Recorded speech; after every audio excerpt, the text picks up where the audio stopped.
En 1974, l'Union soviétique présente une arme qui va changer l'équilibre militaire de la guerre froide. Le AK-74, successeur du légendaire AK-47, apporte une innovation qui met l'OTAN en alerte. Un nouveau calibre qui promet de dominer les champs de bataille modernes. Découvrez comment cette arme a surpris l'Occident et transformé la doctrine militaire soviétique. Au début des années 1960, les observateurs militaires soviétiques analysent avec attention les rapports provenant du Vietnam. Les soldats américains utilisent le M16, un fusil d'assaut révolutionnaire chambré en 5,56 x 45 mm OTAN. Cette munition plus légère permet aux soldats de transporter davantage de cartouches, environ 300, contre 180 pour le 7,62 x 39 du AK-47. Les rapports indiquent également une cadence de tir plus élevée et un recul considérablement réduit. À Moscou, au sein du ministère de la Défense, cette information déclenche une série de réunions classifiées. Le maréchal Andreï Gretchko, alors ministre de la Défense, convoque les principaux ingénieurs en armement. La question est directe, l'armée rouge doit-elle abandonner le calibre 7,62 mm qui a fait ses preuves depuis 1943 ? Les généraux sont divisés. Certains considèrent le AK-47 et sa variante modernisée, le AKM, comme parfaitement adaptés à la doctrine soviétique de saturation de feu à courte et moyenne portée. Mais les données du terrain parlent d'elles-mêmes. Les analyses balistiques montrent que dans 95% des engagements d'infanterie, les combats se déroulent à moins de 300 mètres. La puissance du 7,62 mm est excessive pour ces distances. Les soldats pourraient bénéficier d'une munition plus légère, leur permettant de transporter plus de chargeurs sans augmenter le poids total de leur équipement. En 1964, le Conseil de défense approuve un programme de recherche secret portant le nom de code Pribor. L'objectif, développer une nouvelle munition de petit calibre et le fusil d'assaut correspondant. Mikhail Kalachnikov, déjà auréolé du succès du AK-47, dirige l'équipe principale à l'usine d'Ijevsk. Mais il n'est pas seul dans cette course. Alexander Konstantinov et Igor Stechkin, deux ingénieurs réputés, présentent également leur propre prototype. Les premiers tests explorent trois calibres, 4,5 mm, 5,45 mm et 6,5 mm. Les essais se déroulent dans les polygones de tir secrets de Klimovsk et de Zagorsk, près de Moscou. Des milliers de cartouches sont tirées dans des conditions variées, températures arctiques de moins 50 degrés Celsius, chaleur désertique de plus 50 degrés, humidité extrême, poussière et boue. Le calibre 4,5 mm est rapidement écarté. Trop léger, il manque de pouvoir d'arrêt et est excessivement sensible au vent. Le 6,5 mm offre de bonnes performances, mais ne présente pas d'avantage décisif par rapport au 7,62 mm existant. C'est finalement le 5,45 mm qui émerge comme le compromis idéal. Cette munition combine une trajectoire tendue, un recul minimal et un effet balistique particulier. La balle se fragmente ou se déstabilise à l'impact, créant des blessures graves malgré sa petite taille. En 1970, après 6 années de développement intensif, le prototype de Kalachnikov s'impose face à ses concurrents. Son design conserve l'architecture éprouvée du AK-47 tout en intégrant les innovations nécessaires au nouveau calibre. Cette continuité technique facilite la production et la formation des soldats. La transition ne sera pas une révolution, mais une évolution maîtrisée. L'Union soviétique se prépare à franchir une étape décisive dans l'histoire de l'armement d'infanterie. Si vous trouvez cette histoire fascinante, écrivez Kalachnikov dans les commentaires et abonnez-vous à l'Énigme militaire pour ne rien manquer de nos révélations historiques. Activez la cloche de notification pour être alerté de chaque nouveau documentaire. Entre 1971 et 1974, les prototypes finaux du nouveau fusil soviétique subissent les tests les plus rigoureux jamais imposés à une arme d'infanterie. Au polygone de Pavlovski, à 80 km de Moscou, des soldats tirent plus de 500 000 cartouches à travers 20 prototypes différents. Chaque arme doit démontrer sa fiabilité après 15 000 coups sans nettoyage. Le cahier des charges est implacable, résister à une chute de 2 mètres sur du béton, fonctionner après immersion complète dans l'eau glacée et tirer sans défaillance après avoir été enseveli dans le sable du désert de Karakoum. Le 5 mai 1974, le Conseil des ministres de l'URSS signe le décret officiel adoptant le Avtomat Kalachnikova 1974 Goda, désigné AK-74. La production en série démarre en 1976 dans deux complexes industriels majeurs, l'usine mécanique d'Izhevsk, dans l'Oural, et l'arsenal de Toula, au sud de Moscou. Ces deux installations emploient plus de 40 000 ouvriers spécialisés dans la fabrication d'armes légères. L'AK-74 conserve le système d'emprunt de gaz à piston longue course qui a fait la réputation du AK-47. Cependant, plusieurs innovations techniques le distinguent radicalement de son prédécesseur. La plus visible est le frein de bouche à expansion latérale, une pièce d'acier usinée avec précision qui canalise les gaz de combustion vers l'arrière et les côtés. Cette innovation réduit le recul de 45% par rapport au AKM, transformant l'expérience de tir. Un soldat peut maintenant placer 5 balles dans un cercle de 15 cm à 100 mètres en tir automatique, une performance impossible avec le calibre 7,62 mm. Le canon mesure 415 mm de longueur, avec un pas de rayure de 200 mm, effectuant un tour complet pour stabiliser la balle de 3,4 grammes. Cette rotation rapide garantit une trajectoire précise jusqu'à 500 mètres. Le chargeur translucide en matière plastique AG4, renforcé de fibres, remplace l'acier traditionnel. Ce changement réduit le poids de 180 grammes par chargeur, permettant aux soldats de transporter 240 cartouches dans 8 chargeurs de 30 coups au lieu de 180 cartouches pour le AKM. La crosse et la garde-main sont également fabriquées en matière composite thermodurcissable de couleur brun-rouge caractéristique. Ce matériau résiste au choc thermique et ne se déforme pas entre -50 et +50 degrés Celsius. Le poids total à vide s'établit à 3,07 kg, soit 400 g de moins que le AKM. Les ingénieurs portent une attention particulière à la munition elle-même. La cartouche 5,45 par 39 mm mesure 57 mm de longueur totale. Sa balle à noyau d'acier et chemise de cuivre présente une particularité redoutable, un espace vide à l'avant du projectile.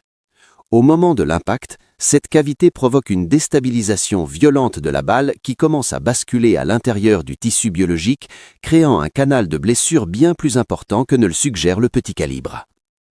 Les premiers lots de production sont distribués en priorité aux unités d'élite. Les divisions aéroportées VDV, les forces spéciales Spetsnaz et les régiments de la garde reçoivent les nouveaux fusils entre 1978 et 1979. Les instructeurs développent des programmes de formation spécifiques.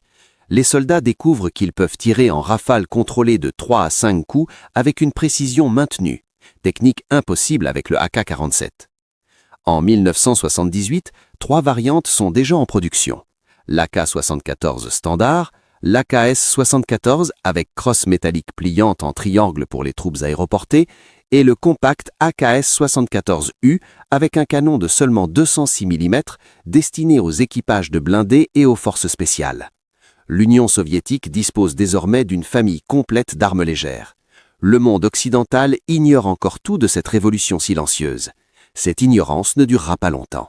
Le 27 décembre 1979, à 19h15, heure locale, les premiers avions de transport Antonov AN-12 et AN-22 atterrissent sur la base aérienne de Bagram, à 50 km au nord de Kaboul. À leur bord, 700 soldats du 345e régiment d'assaut aéroporté indépendant. Ces hommes d'élite portent l'uniforme kaki des forces aéroportées VDV et sont armés du AK-74, encore inconnu en dehors de l'Union soviétique. L'opération Storm 333, visant le palais de Tachbeg et l'élimination du président Hafizullah Amin, est sur le point de commencer. Dans la nuit du 27 au 28 décembre, ces soldats participent à l'assaut du palais présidentiel. Les combats sont brefs mais intenses. Pour la première fois, le AK-74 est utilisé en conditions réelles de combat urbain. Les rapports après action notent la précision des tirs, même en rafales courtes, et la capacité des soldats à engager plusieurs cibles successivement grâce au recul réduit. Vous découvrez des faits que peu de gens connaissent, partagez cette vidéo avec quelqu'un passionné par l'histoire militaire et rejoignez notre communauté de 50 000 abonnés sur l'énigme militaire. Dans les semaines suivantes, le 40e armée soviétique déploie plus de 85 000 soldats à travers l'Afghanistan. Les unités d'infanterie motorisée et les bataillons de reconnaissance reçoivent prioritairement le AK-74. Les soldats apprécient immédiatement la légèreté de l'émunition. Dans les montagnes du Panchir ou les déserts de Kandahar, chaque gramme compte. Un fantassin peut transporter 300 cartouches de 5,45 mm sans dépasser le poids de 210 cartouches de 7,62 mm. Les premiers affrontements avec les Moudjahidines révèlent les caractéristiques létales de la munition 5,45 mm. Les combattants afghans, habitués aux vieux fusils Lee Enfield ou Mosin Nagant, constatent avec stupeur les effets dévastateurs de la petite balle soviétique.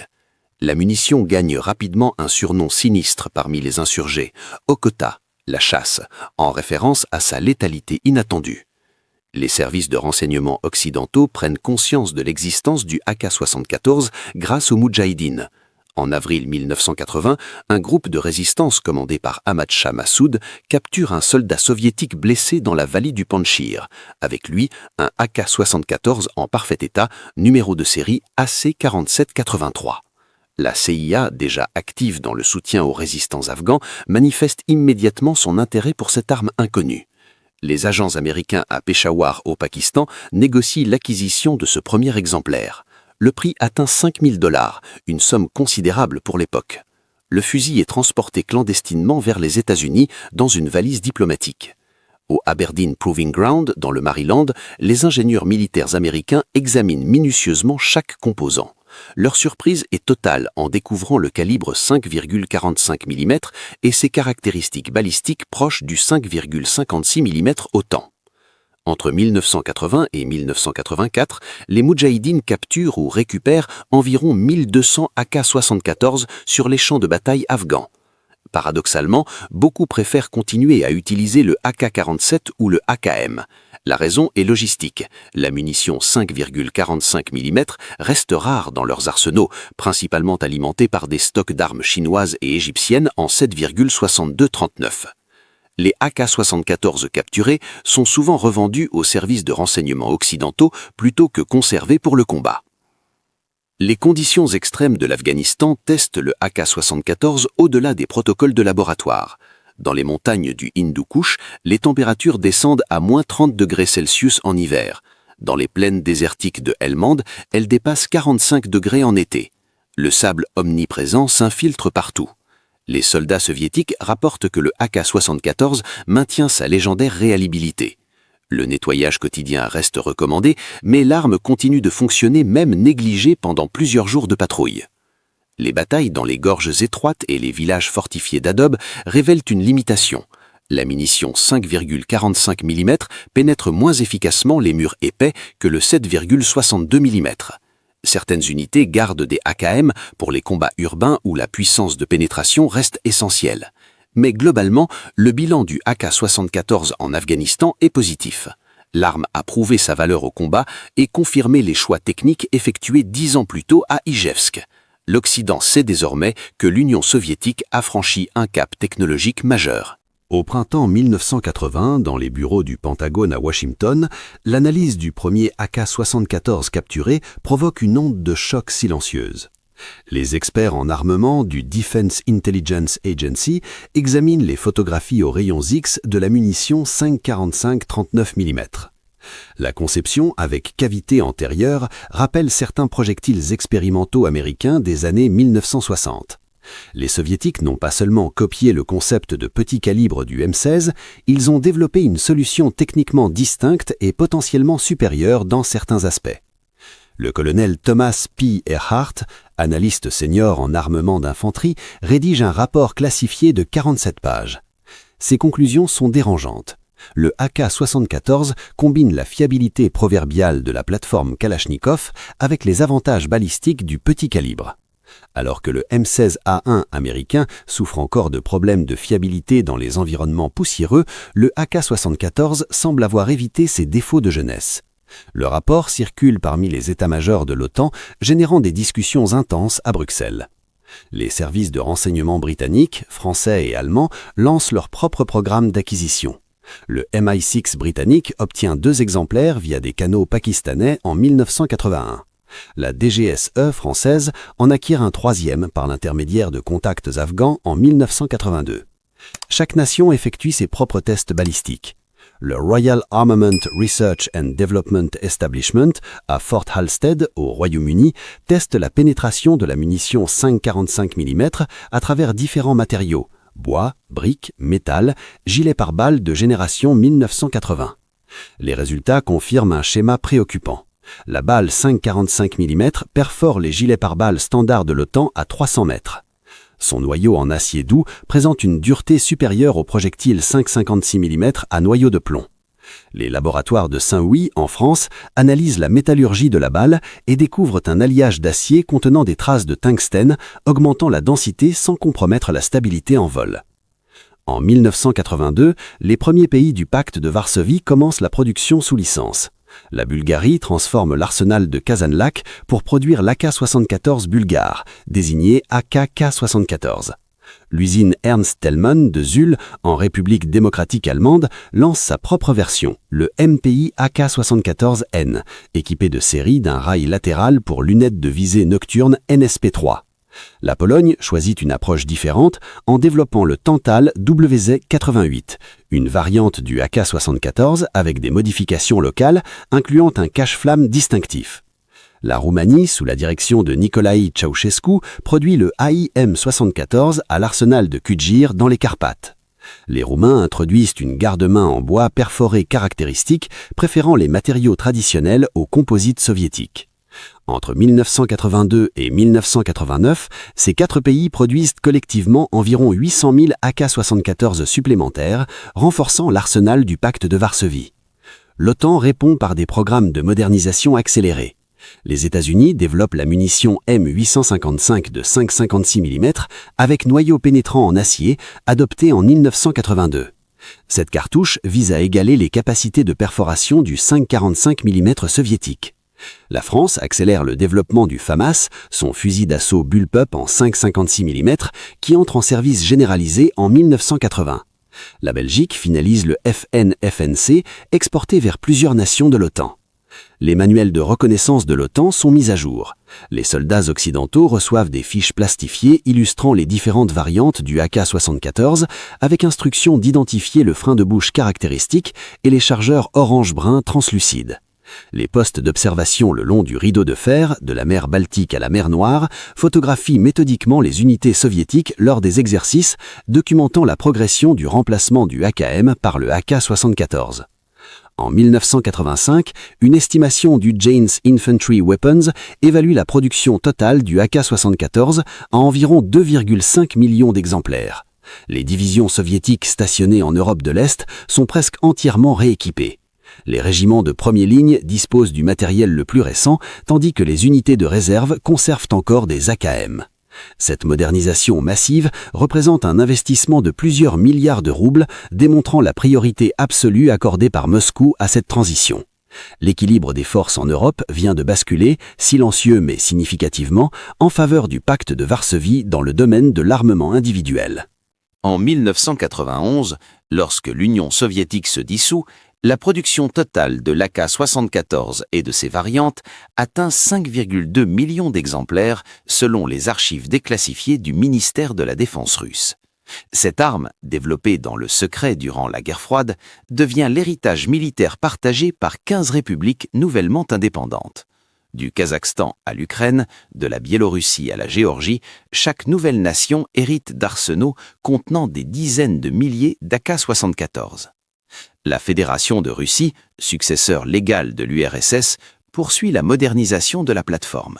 En 1991, l'usine d'Ijevsk présente le AK-74M, une évolution majeure devenant le standard des forces armées russes. Cette version introduit plusieurs innovations. Une crosse pliante latérale en polymère noir, un garde-main renforcé acceptant des accessoires tactiques et surtout un rail latéral standardisé permettant le montage rapide de lunettes de visée nocturne ou de jour.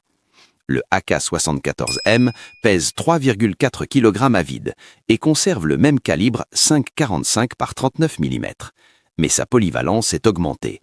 Les forces spéciales russes l'équipent de lunettes PSO-1M2, de pointeurs laser Zenitko Perst 4 et de lampes tactiques Surfire. L'arme traditionnelle de l'infanterie soviétique évolue vers un système d'armes modulaires compatible avec les doctrines militaires contemporaines. Les conflits des années 1990 et 2000 deviennent les champs d'essai réels de cette évolution. Pendant la première guerre de Tchétchénie, entre 1994 et 1996, les forces russes utilisent massivement le AK-74M dans les combats urbains de Grozny. Les soldats découvrent que même dans les décombres et la poussière de béton, l'arme maintient sa cadence. Les séparatistes tchétchènes capturent de nombreux exemplaires, les utilisant contre leurs propriétaires d'origine. La seconde guerre de Tchétchénie, de 1999 à 2009, voit l'introduction d'une variante spécialisée, le AK-74M3, équipé de série avec un suppresseur de son développé par l'entreprise Izhmash. Cette version silencieuse est distribuée aux unités Spetsnaz opérant dans les montagnes du Caucase. Le suppresseur réduit le bruit de détonation de 35 décibels, permettant des opérations nocturnes discrètes. L'Ukraine, deuxième producteur historique après la Russie, modernise également ses stocks. L'arsenal de Kiev développe le AK-74 Malyuk, une conversion bullpup transformant le design classique en configuration compacte de 700 mm. Cette arme entre en service dans la garde nationale ukrainienne en 2015, au début du conflit dans le Donbass. Dans cette guerre qui oppose des forces utilisant le même calibre et souvent les mêmes armes, le AK-74 se trouve des deux côtés des lignes de front. Les données de terrain du conflit ukrainien, débuté en 2022, révèlent que le AK-74M reste l'arme principale de l'infanterie russe. Les analystes militaires occidentaux observent que malgré l'introduction du nouveau fusil AK-12 à partir de 2018, le AK-74M domine encore numériquement. La raison est simple, la Russie possède des stocks de plusieurs millions d'unités en excellent état. Remplacer entièrement ce parc prendrait des décennies et des investissements colossaux. Les fabricants privés russes développent un marché d'accessoires. Zenitko, basé à Saint-Pétersbourg, produit des rails modulaires, des crosses ajustables, des poignées verticales et des garde-mains ergonomiques, transformant le AK-74 en plateforme tactique moderne. Ces modifications sont adoptées par les forces spéciales, les unités d'élite et les contracteurs privés opérant en Syrie, en Afrique et au Moyen-Orient. Au-delà des zones de conflit, le AK-74 connaît une seconde vie dans le marché civil dans certains pays. Aux États-Unis, les importations de variantes semi-automatiques bulgares et roumaines créent une communauté d'enthousiastes. Les collectionneurs paient entre 800 et 1500 $ pour un exemplaire authentique. Les forums spécialisés comme akfiles.com comptent des milliers de membres échangeant des informations techniques, des conseils de restauration et des analyses historiques. En 2025, 51 ans après son adoption officielle, le AK-74 demeure en service actif dans 34 nations. Son design a influencé des développements ultérieurs comme le AK-12 russe, le FOR 22-1 ukrainien et même certains aspects du fusil d'assaut chinois QBZ-95 en calibre 5,8 par 42 mm. La décision prise en 1964 d'explorer le petit calibre a créé un héritage qui traverse les décennies, les régimes politiques et les frontières. Cette arme, née dans le secret de la guerre froide, continue d'écrire son histoire sur les champs de bataille du XXIe siècle. Voilà comment une décision stratégique prise dans le secret des bureaux soviétiques a transformé l'armement mondial et surpris l'OTAN. Le AK-74 n'est pas simplement le successeur du AK-47, c'est le symbole d'une course technologique silencieuse qui continue aujourd'hui. Quelle est votre arme légère historique préférée? Dites-le nous en commentaire. Si cette plongée dans l'histoire militaire vous a fasciné, abonnez-vous immédiatement à l'Énigme militaire et activez la cloche pour ne manquer aucun de nos documentaires exclusifs. Nous révélons les secrets militaires que l'histoire a tenté d'effacer. Rejoignez notre communauté de passionnés et explorez les mystères de l'histoire militaire avec nous. Le prochain documentaire vous attend.